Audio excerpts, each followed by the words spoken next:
आज हम Kashmir black day के पॉइंट ऑफ व्यू से बात करेंगे। आज पाकिस्तान में, कश्मीर में और पूरी दुनिया में जहाँ पे भी कश्मीरी और पाकिस्तानी हैं वो ब्लैक डे ऑब्ज़र्व कर रहे हैं। इस दिन को मनाने का मकसद और इसके पीछे बैक स्टोरी हमें गाइड करेंगे आज हमारे एक्सपर्ट्स। लेकिन बहुत अफसोस के साथ कहना पड़ रहा है व्यूअर्स कि आज भी हम ये दिन मना रहे हैं, इसलिए क्योंकि अभी भी हमारा वही स्लोगन जो अभी तक पूरा नहीं हो पाया, जिसके लिए हम बहुत सी मेहनत, बहुत काविश कर रहे हैं कि कश्मीर बनेगा पाकिस्तान। सो आइए बढ़ते हैं अपने गेस्ट की तरफ। हमारे experts professor doctor Iram Khalid, dean behavioural and social sciences at the university of Punjab. अस्सलाम वालेकुम डॉक्टर साहिबा। वालेकुम अस्सलाम। एंड देन ऑफ कोर्स हमारे favourite historian, columnist end of course a brilliant analyst doctor Akhtar Hussain Sandhu. अस्सलाम वालेकुम सर। जी वालेकुम। डॉक्टर साहब, आपसे ही बात का आगाज़ करते हैं। देखें, कश्मीर डे को ऑब्ज़र्व करना, ब्लैक डे को ऑब्ज़र्व करना और उस दिन याद करना कि क्या मामलात थे में बड़ा फ़र्क होता है। हम अभी भी ब्लैक डे ही ऑब्ज़र्व कर रहे हैं। हालात अगर कहीं पहले से बदतर हो गए हैं तो ये बात गलत नहीं होगी सर। एक्चुअली कोई भी मसला दरपेश होता है तो उसकी एक तो हल ये होता है जंग, लेकिन जंग अल्टीमेट हल नहीं होता। उसके बाद डायलॉग आते हैं। डायलॉग के दो तरीके होते हैं। एक तो ये है कि दोनों मुल्क बैठ के कोई कोलैबोरेटिव एफर्ट के साथ उसको कंक्लूड करें और मसले को हल कर लें। और दूसरा ये तरीका है कि जो वर्ल्ड ऑर्गेनाइजेशंस हैं, जैसे यूनाइटेड नेशन है या सिविल सोसाइटी ऑर्गेनाइजेशंस हैं, ख़ास तौर पे जो इंटरनेशनल लेवल के ऊपर काम कर रहे हैं, वो उसको मोटिवेट करें कि उसको किसी हल की तरफ चले जाएं। लेकिन अनफॉर्चुनेटली यहाँ पे जो बीजेपी की हुकूमत आई है हिंदुस्तान में, और उसकी ऐसी परफॉर्मेंस है कि आप एक्सटर्नल अफेयर्स को आप देख रही हैं कि इस वक्त पूरी दुनिया में कोई भी मुल्क हिंदुस्तान के साथ नहीं खड़ा हुआ because of their extremist attitude, कि वो हर मामले को एक वायलेंस की तरफ लेके जाते हैं। आप ये देखें फ़लस्तीन के बारे में उनका रवैया, जो उन्होंने हमारे साथ करने की कोशिश की, जिसमें वो कामयाब नहीं रहे। लेकिन बात यह है कि हर पॉइंट पे, इसीलिए तो अब अल्लाह का शुक्र है कि कश्मीर इशू इस पॉइंट ऑफ व्यू से हाईलाइट हो रहा है कि जी ये लोग तो करते ही ऐसे हैं, इनको तो मौका चाहिए होता है। और जिस मुल्क से ये ज़रा से ज़्यादा ताकतवर होते हैं या वो होता है तो वो उनको उनके जान के पीछे पड़ जाते हैं। देखें कि जो एक एक्सटर्नल अफेयर्स की बात की है, लेकिन उनकी इंटरनल जो है, वो जो सिख्स हैं वो उनके खिलाफ उनकी बड़ी अग्रेसिव पॉलिसी है। उसके बाद क्रिश्चियंस हैं, उनको बहुत ज़्यादा, फिर अछूत हैं, इस तरह जो है वो मुसलमान हैं वहाँ पे जो हिंदुस्तान के अंदर रहते हैं। तो इतनी उनकी अग्रेसिव पॉलिसी है कि कोई समझ नहीं आती कि कोई डेमोक्रेसी या सेकुलरिज्म की जो उनका कॉन्स्टिट्यूशन में उनका सारा कुछ है वो कहीं पे नज़र नहीं आता। जब इस तरह की अग्रेसिव पॉलिसी होती है तो वो जो एटीट्यूड है उसके साथ जो रिएक्शन होता है, अब आप देखें कि लद्दाख में मुसलसल उनके खिलाफ जो है, जो मज़े की बात यह है कि वही वाली बात जो आप कर रहे हैं, अगर हम अवाम की बात करें, अवाम तो बहुत नाखुश है। Even Hindu community in India is not happy, क्योंकि बहुत से ऐसे लोग हैं जो नॉन मुस्लिम्स हैं, जो हिंदूज़ वहाँ पे रह रहे हैं, जो इवन दो बीइंग हिंदूज़ अपने आप को तो महफूज कंसिडर करते हैं, लेकिन वो यही कहते हैं कि भाई अगर बाकी इंडियंस के साथ ये सलूक किया जा रहा है तो हमें कौन बचाएगा। लेकिन इस वक्त तो हिंदू भी अपने आप को, वही कह रही हूँ ना, हिंदू भी डरे बैठे कि अगर हमारी तरफ मूड चेंज हो गया तो पता नहीं हमारा हाल क्या करेंगे। अभी सिखों से मसला है, अभी मुसलमानों से मसला है, अभी क्रिश्चियन से मसला है। हम पाकिस्तान में जबकि ऐसा एटीट्यूड बिल्कुल भी नहीं रखते हैं, हम अपनी माइनॉरिटीज को मेजॉरिटी के लेवल पे, एग्जैक्ट सेम लेवल पे लेके चलते हैं। एग्जैक्टली। अब 370 इन्होंने ख़त्म किया।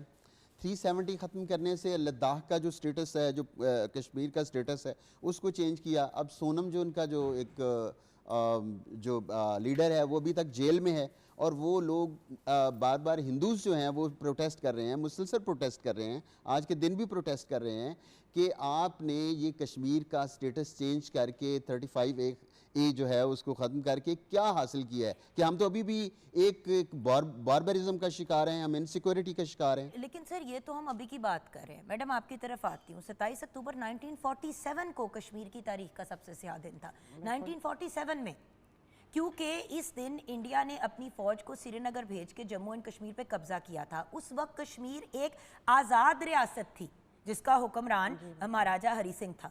अब आप देखें ना कि ये तो अनफेयरनेस 1947 से चल रही जी, है। बिल्कुल। ये जिस चीज़ की आप बात कर रहे हैं सर, ये जो सारे आर्टिकल्स वगैरह हैं, ये तो फिर भी बात की बात है। जी। आप तो देखिए डे 1 से नाइंसाफ़ी चल रही है। और दुख इस बात का होता है, देखिए जो फ़लस्तीन में हुआ, सारा कुछ हो रहा है, उस सब के साथ हम लोग साथ खड़े थे और हम लोगों ने एज पाकिस्तानीज़ अपनी सपोर्ट शो की।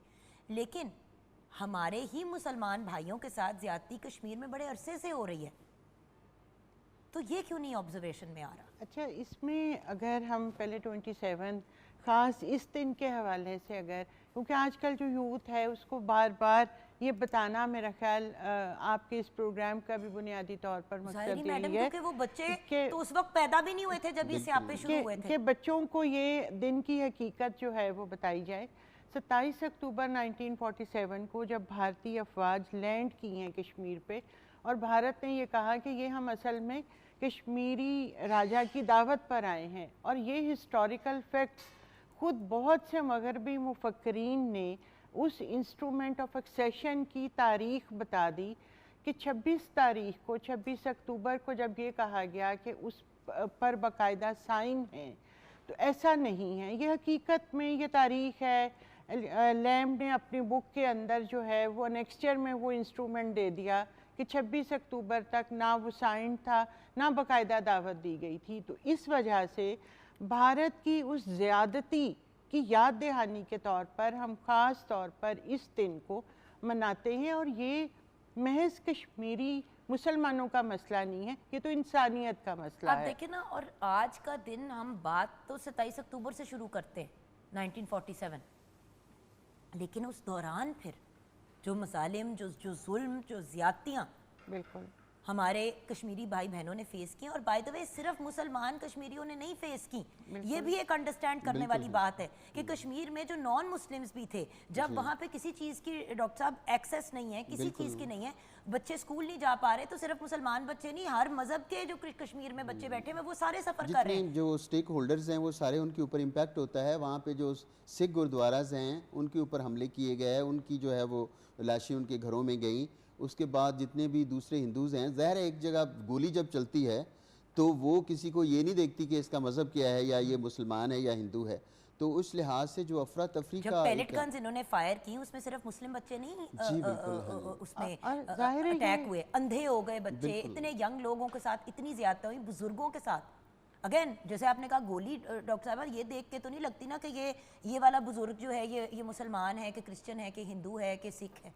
और ज़ाहिर है ये दिन का मकसद ही ये है कि जो इंसानियत सोज़ मज़ालिम है, ये ब्लैक डे उन मज़ालिम के ख़िलाफ़ है, और दुनिया को ये बताने के लिए कि आप कश्मीरियों को ना महज मुसलमान समझिए और ना ही महज कश्मीरी समझिए, वो इंसान है। और ये जुल्म जो भारत कर रहा है ये इंसानियत के ख़िलाफ़ है।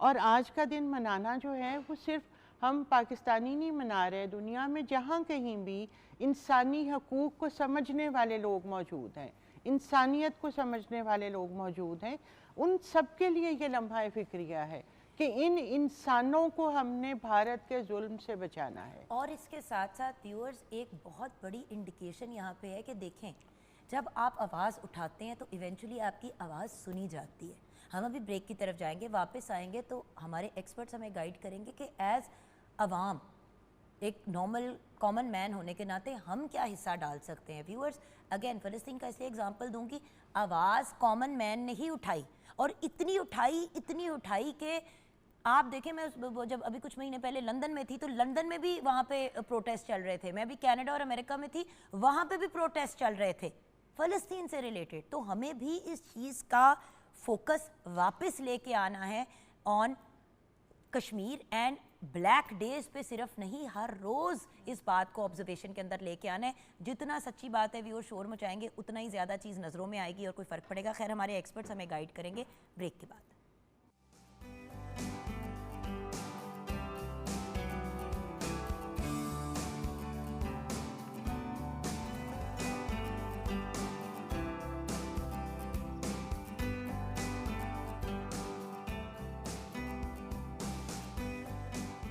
Welcome back from the break viewers. आज हम बात कर रहे हैं कश्मीर ब्लैक डे की, आज के दिन की मुनासबत से। आइए किचन में नज़र डालते हैं। जी शेफ़ नूर। जी, हमारा स्मोकी चिकन चंगारी बिल्कुल रेडी है, साथ हमने फ्रेश सैलेड और फ्रेश रायता जो है हमने सर्व करेंगे। थैंक यू सो मच, बहुत बहुत शुक्रिया।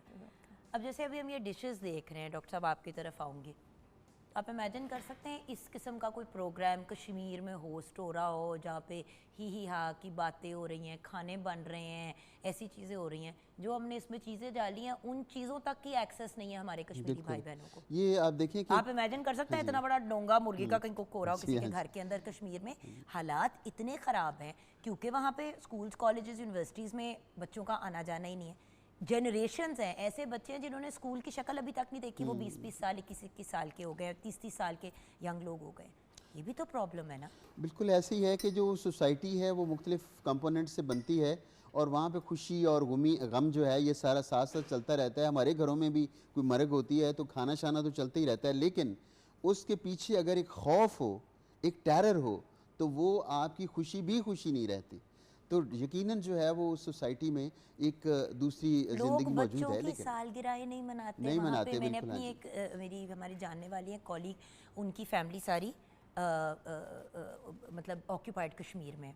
तो मैंने उन्होंने वैसे ही कहा कि ये मेरा भांजा है, इसकी मतलब ये किसी बच्चे की तस्वीर दिखाई अपने ग्रैंड चाइल्ड की, कहती इसकी सालगिरह थी 2 दिन पहले। मैंने कहा को केक को, कहते कुछ नहीं काटा। मैंने कहा क्या मतलब?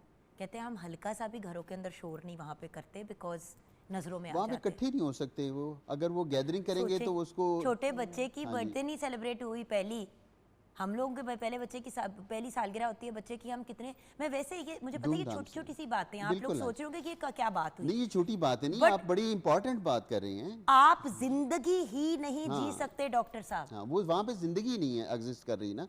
ज़िंदगी इसी चीज़ का नाम है ना कि उसके जो मैरिमेंट्स हैं या उनकी खुशी की छोटी छोटी खुशियाँ को इंसान अपनी जो है ना वो दुख भूल जाता है, अपनी जो है वो पास्ट की जो अगर कोई दुख हो उसको भूल जाता है और अपने फ्यूचर को देखता है, बच्चों को देखता है। जब उनकी नज़र बच्चों के ऊपर पड़ती है और उनके ज़हन में ये हो कि कल को पता नहीं इनको जवानी भी नसीब होनी है कि नहीं होनी, तो उस पेरेंट्स के ज़हन में क्या है। हम यहाँ पे आप देखें कि बच्चे बाहर निकलते हैं तो हम हर लिहाज से उनको देखते हैं कि बाहर ट्रैफिक होगी, वहाँ पे कोई ऐसा हादसा ना हो जाए हर वक्त। तो जहाँ पे हैं ही हादसात और इतनी खूबसूरत ज़िंदगी, एक खूबसूरत कल्चर, एक खूबसूरत वादी, एक फूलों, और वहाँ पे अगर खून की होली हो और वहाँ पे जितने भी लोग रह रहे हैं उनकी बच्चों की तालीम ना हो, कल्चरल एक्टिविटीज़ नहीं होती, वहाँ पे रिक्रिएशनल एक्टिविटीज़ नहीं होती, और वहाँ पे फिर जो वो खूबसूरती है, वो जो फूलों के रंग हैं, वो एक खून के रंग महसूस होते हैं। डॉक्टर साहब आपको याद है ये जब जंग के 2-3 दिन जब ये मामलात हो रहे थे, जब अटैक्स होते थे, आपको याद है कि हमें पता था कि हमारी आर्मी हमारे साथ खड़ी है और हम वी आर सेफ, बिल्कुल। लेकिन फिर भी एक हल्का सा खौफ था। और वो 2 दिन याद है कितने अजीब और औखे गुजरे थे। तो आप सोचिए 1947 से तो यही चल रहा है अभी चल कश्मीर में, रहा है। एवरी सिंगल डे जहाज ऊपर से कोई गुजरता है तो तरह निकल जाता बिल्कुल है, लोग अपने बच्चे फैमिलीज को घर में बंद करके बत्तियां ऑफ करके बैठ जाते। सोचे कि ये हर रोज 24 घंटे 5-7 दिन हफ्ते के 30 दिन महीने के एवरी डे, और मुसलसल जो भारत की जो 7 लाख फ़ौज वहाँ मौजूद है, सिर्फ जहाज़ों की बात नहीं, वो तो हर लम्हे वहाँ पर खौफ की अलामत बनकर और फिर जुल्म की दास्तानें उनकी तरफ से तो रोज़ लिखी जा रही हैं। आप अभी थोड़ी देर पहले बात कर करें रहे क्या थे हम? जी, आपने पहले भी ये बात कही। असल में आज का जो दौर है ना, ये थोड़ा बदल गया है। सिर्फ हमें जो करना है उसमें अगर कुछ अमली तौर पर हम अपना हिस्सा डाल सकें, सोशल मीडिया के थ्रू हम और बहुत सारी चीज़ों पर हम ट्रेंड बनाते हैं, हम लिखते हैं। तो आज 27 अक्टूबर ब्लैक डे को क्यों ना दुनिया में ट्रेंड बनाकर पेश किया जाए कि देखें हम इंसानियत के ख़िलाफ़ होने वाले इन मज़ालिम के ख़िलाफ़ हैं। आवाज़ तो हमें ये उठानी है ना। दूसरा, आप सोशल मीडिया के साथ साथ आज के दिन में जहाँ जहाँ भी हम मौजूद हैं, एक दफ़ा हम बुलंद आवाज़ में सब भारत के इन मज़ालिम के ख़िलाफ़ अपनी अपनी कैपेसिटी में एज़ इंडिविजुअल भी आवाज़ उठाएंगे तो वो आवाज़ जो है वो पूरी दुनिया तक ज़रूर पहुँचेगी।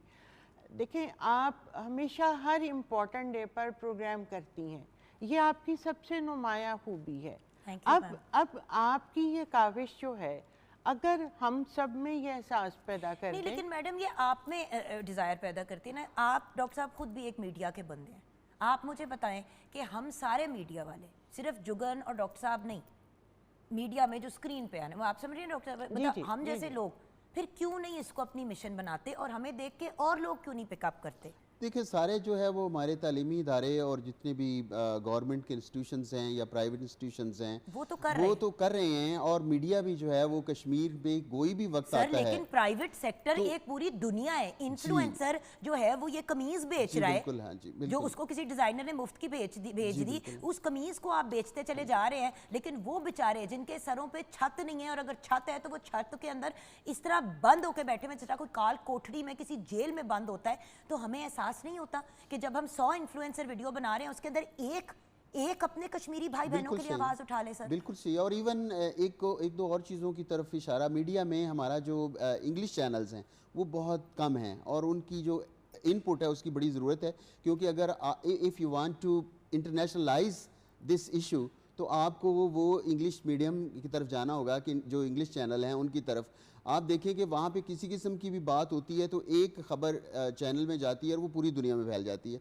अब हम यहाँ पे सारा हमारा मीडिया जो है वो करता रहता है। नहीं सर, बट पीटीवी माशाल्लाह से हमारा जो इंग्लिश का चैनल है एक चैनल है ना, वो नहीं और एक दो और प्राइवेट सेक्टर में सर मुझे पता चला है कि 2-3 चैनल्स जो हैं अब आ रहे हैं इसी पर्पस की वजह से, और इसको by the way government encourage कर रही है। बिल्कुल सही। बाय द वे मैं ये भी आपको बताऊं क्यों, क्योंकि हमारी आवाज बाहर जाना जरूरी है। पीटीवी तो अपनी जगह, लेकिन उसके साथ साथ जो प्राइवेट सेक्टर्स हैं, फिर जो इन्फ्लुएंसर्स हैं, जो दूसरे लोग हैं, व्यूअर्स, अवेयरनेस कैंपेन्स कैसे चलती हैं पूरी दुनिया में, ऐसे ही चलती हैं। अब सोशल मीडिया देख लें, उसमें कितने लोग हैं जो इंग्लिश में इंटरेक्ट कर रहे होते हैं। तो हमारी ज़रूरत इस चीज़ की है, इस प्रोग्राम के जरिए हम बता रहे हैं। सारा दिन लोग रील देख रहे हैं, एक रील आ जाती है जिसमें डॉक्टर साहब कह रहे हैं कि भाई हम लोगों ने इतनी चीज़ों के लिए इंटरनेशनली आवाज़ उठाई, तो जो हमें से डायरेक्टली पर्टेन करता है इशू कश्मीर, हम सबको मिलके हम सब मिलके ये आवाज़ लगाएंगे कि कश्मीर बनेगा पाकिस्तान। इतना सा एक आपने बनाना है। बिल्कुल सही। ये ट्रेंड अगर शुरू किए तो बड़ा इफेक्टिव हो सकता है। और दूसरा एक और चीज़ है कि जो जियो स्ट्रेटेजिक है उसमें हम चीज़ों को कोरिलेट नहीं करते। मसलन जो पंजाब का जो सिखों का मसला है वो डायरेक्टली कश्मीर के साथ इंटरलिंक्ड है, क्योंकि कश्मीर पंजाब के ज़रिए ही कश्मीर तक ये जितना भी कटरा जो ये हाईवे बना रहे हैं, या एक और बहुत बड़ी एक रेलवे और ये जो बीजेपी की गवर्नमेंट बना रही है, जहाँ पे बहुत अनरेस्ट है पंजाब में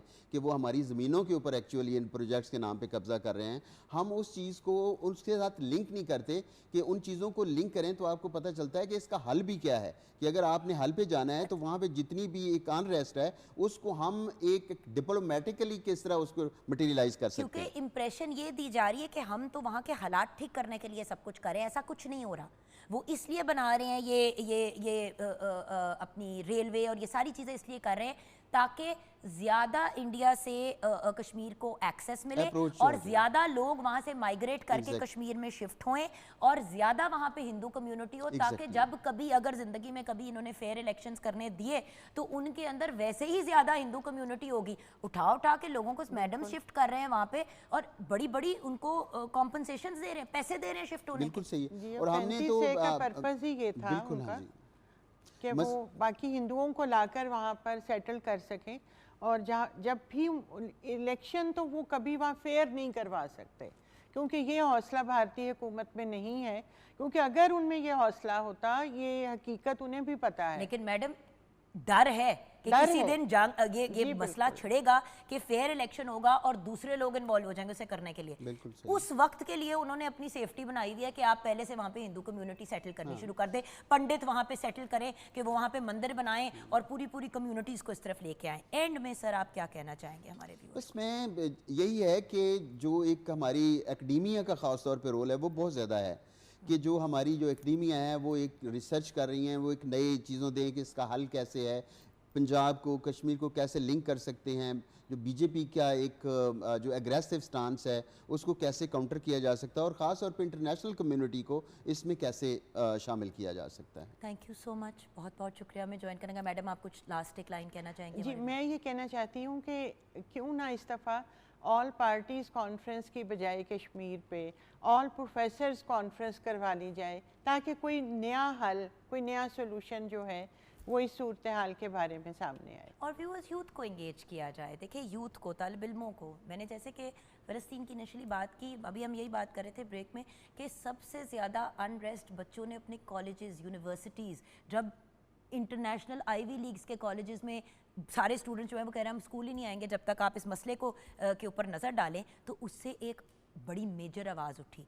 सो पाकिस्तान में तो हम आवाज़ उठाते हैं। मैं यहाँ पे अपने पाकिस्तानी भाई बहनों को, कश्मीरी भाई बहनों को जो पाकिस्तान और कश्मीर से बाहर रहते हैं, उनको भी इनकरेज करूँगी कि अपने कॉलेजेस, अपनी एजुकेशनल इंस्टीट्यूशंस, अपने काम की जगहों पे एक अवेयरनेस की कैंपेन अपने अपने बेस पे शुरू करें ताकि आवाज़ उठे और इंशाल्लाह एक दिन कश्मीर बनेगा पाकिस्तान। अपना ख्याल रखिएगा। खुदा हाफिज़ व्यूअर्स।